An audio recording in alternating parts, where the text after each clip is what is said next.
هالبسبان لبنان امریکی و فیلسوف خلیل جبران گوت برای من تو کیبی من تو خوش دوی ویجا تو بچیه دیره یانجی پرزگه یانجی لمزگفت نویجه بکی کتاب نافدار یا جبران یا ناو پیغمبر باوریاوی نشاد داد به گرینگی هبونا لهفته که هشتنه نافبر همین نشاد اولان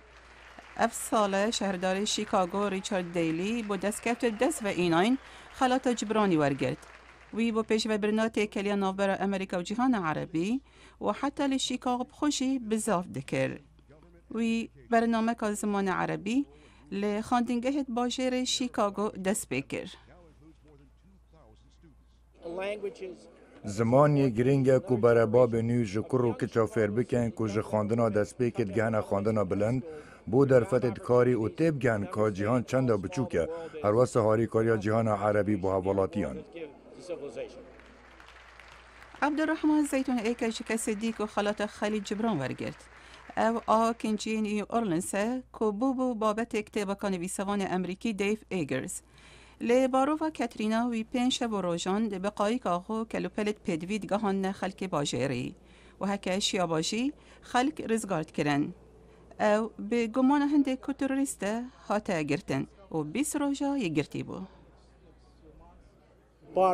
محمد پیغمبری صلوات خود لبن فرمان دایمه دهاری کاریا جیرانت خواب بکن یک جگوتنه دوی نافدار اوا کد بجید تو نشه بزکی تیر بن وی و جیرانت برسی بید و جا بر پسیاری هر بسلمانه که هاری کاری بکد دادیا روزمری بارکت خالات اف سالاورگتش با بزاو توی دوار خدمتت گشتی دا او جه سال 1994 حتی نوکل دادگاه ها پیدا چونه یا ولایت فلوریدا کار دکد. از زانم که سرهاتی من دشتکی تایبته. از برای خودم خلک لیور آماده بوین و بینیم سرهاتی من پترش 1000 جرای دوباره بوی و به دوباره بونه به باورا من امریکا پیستر بویه. آژانس خدمات نشیمانی و جواکی که آژانس که سر بخوی حکمت امریکایه هاریکاری خلک پیتوی کریال امریکا. فرانک ترنتی روبره گشتی با کار خوی هیجا هاتی خلاط کرن.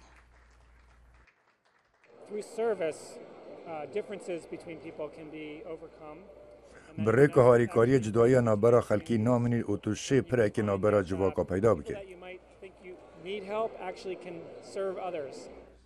جیمز زاکبی سروک انستیتوی عربیت امریکی بحث وان خلاطه دکد.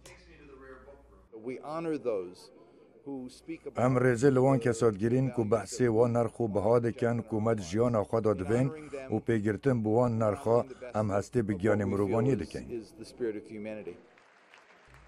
کمدین عربی احمد دبیشت گرنگ مروف کلتور جدا بنیاست او وکو عربی که امریکی بحثی سرهاتی که خود کد. هر جورا از لروشالات نوراز ود گرم حوالت منید امریکی بجنمن تا چت کر لروشالات نوراز و از بجن من برنامه پیکنین چت کرن و او دی بجن راسته بوهزید ما نکو با عربو بله به انگلیزی نه با عربی و هر دم او پید کنن. بوریس گرتن لجبرانی دی راپورت بگوت نکاوی بدماه اینین که گوتی دی شیریناهی حوال نیدا بلا کنی و خوشی هبد. بینارت هشا اف راپورتش پشکا کردیا دنگ امریکا هاتا بلاف کرد.